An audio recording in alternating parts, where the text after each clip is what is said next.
Hello everyone.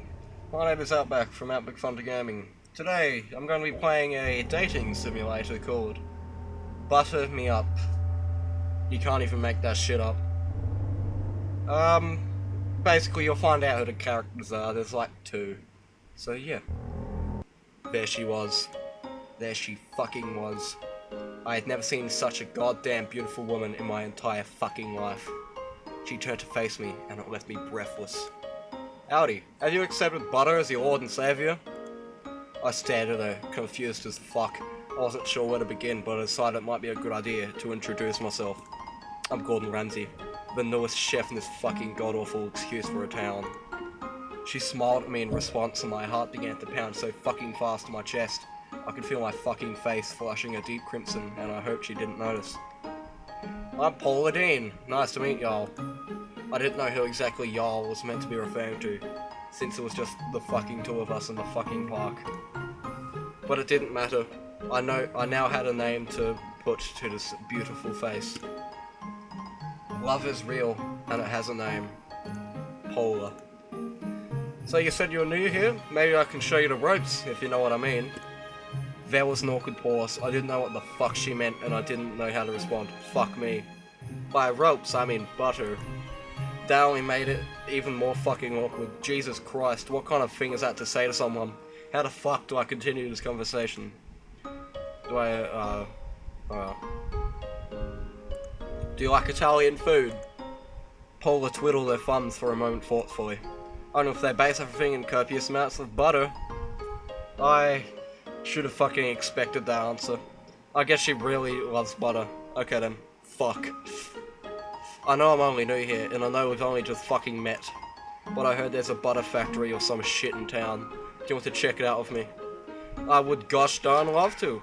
She looked more excited than I expected. More excited that wasn't fucking necessary. It was just a trip to the fucking butter factory. But I guess this was a good sign.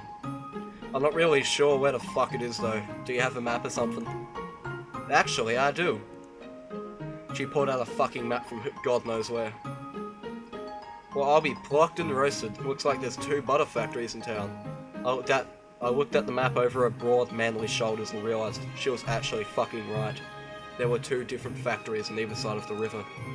I guess this town must be so fucking popular for butter or something stupid like that. Suddenly made sense that Paula would live here. Which one should we go to? Here we are. I'll meet you inside. Wait. There was no fucking stopping Paula Dean. She knew what she wanted. Then she set her eyes on butter. You'd better fucking watch out. I guess I'd better follow her. Great fucking huge vats were lined row upon row, furiously churning butter. The whole factory smelt like butter. It was almost as if the air was heavy with butter. Look at this! She looked so excited. Why the fuck did she look so excited? Should I be concerned? The man gave me these sticks of butter on entry. Oh, fuck. She handed me a stick of butter. What the fuck am I supposed to do with this? Keep it for later. Great, thanks, I don't know what the fuck I'll do with this. I watched Paula peel her butter open and take a bite. There was no fucking way I was going to do that. I pocketed the butter and just hoped it wouldn't fucking melt before I got home. I guess we better get the show on the road, right? She took off again, amazingly fast for her girth. She sped between huge vats, giggling with glee. I caught up to her as she was about to ascend the metal stairs. Isn't that dangerous, you fucking twat? The safety rails don't look safe at all.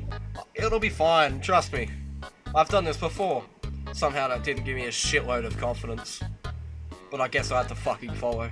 Isn't this fun? Yeah, I guess so. No, not fucking really. Unless your idea of fun is being dangerously close to falling in an open vat of butter. Most of the vats were covered, but some were uncovered, showing large quantities of rich yellow butter being churned. Either way, if you didn't watch your step, the fall would definitely kill you. Paula was dancing, fucking dancing, in the middle of the dodgy walkway. The thin metal beneath her feet was cracking in protest, bending under her weight. While my steps were careful, because I feared for my fucking life, this woman just did not give a shit. I could see it before it happened.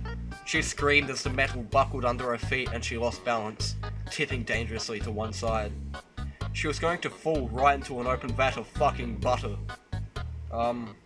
Let's save her. I reached out just in fucking time to grab her by the sleeve and stop her plummeting to a greasy ass death. I yanked her backwards to safety and into my strong, manly arms. What the fuck did I tell you about being careful? I couldn't help but yell. She'd almost died right before my fucking eyes. I was still shaken up.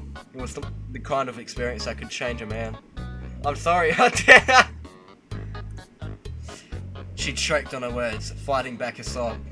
Have we had enough of this butter factory for one day? She nodded quietly. Let's get you home then. My place or yours? There was a lusty expression in her eyes. I guess a near-death experience would have that kind of effect. Not that I was complaining. Mine, fucking obviously. So, this is my piece of shit house. It's a lovely piece of shit house. I think she was trying to flirt with me, but it wasn't working out so well. Well, whatever, after you. Shall we get this party fucking started then, sugar nipples? Oh god. Sounds like a plan. Everything about this was so wrong that it was right. She unzipped my pants with ease and released my massive cock. Wordlessly, she sank to her knees and began to suck that bad boy something fierce. My knees were weak and she was the only thing keeping me standing. She was so much better at head than I'd expected. The way her hand was rubbing my shaft, it was almost as if she'd used butter as a lubricant. I looked down. Oh, she had used butter as a lubricant. Well, beggars can't be choosers, I suppose. Suddenly, unexpectedly, I came. You taste like butter. Sorry about that. I would have warned you, but wanna go again? Did I fucking ever? She reached in my pocket and pulled out my stick of butter I'd kept from earlier. Oh no. No, no. What are you doing with that? You'll find out. I was powerless to her. She stripped my pants and briefs clean off and had me lying on the floor before I could even blink. Her hands were cold as she spread my legs. I knew that... I knew what was about to happen, but I could do fucking nothing to stop it. What the fuck have I got myself into? This is so weird. Are you ready for your prostate exam? Nothing in the world could have prepared me for this.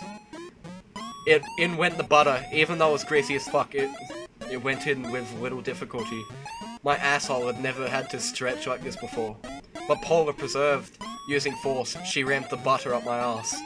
I let out an involuntary moan. It actually felt good. She began to move the butter inside me, using it like a dildo. With her other hand, she jerked me off. Wow, what a day. I came again in no time. When she was done with me, she started working on herself. She rode the same stick of butter she'd used on me. It was romantic in a really fucking gross sort of way. I'm gonna come, melted butter. And she did. Well, that was fun. She licked her fingers sensually. Now it's time for dinner. I'll make cheesecake and waffles. I had found the most perfect woman. Granted, she was strange as fuck sometimes, most of the time. And her thing about butter was a little creepy, but she's going to cook waffles after sex. My kitchen goddess. Good end. Got laid. What are you doing here? The video's over. What? Do you think I'm going to put in another My Cat is Crazy? I'll be stupid. I'm not going to use the same...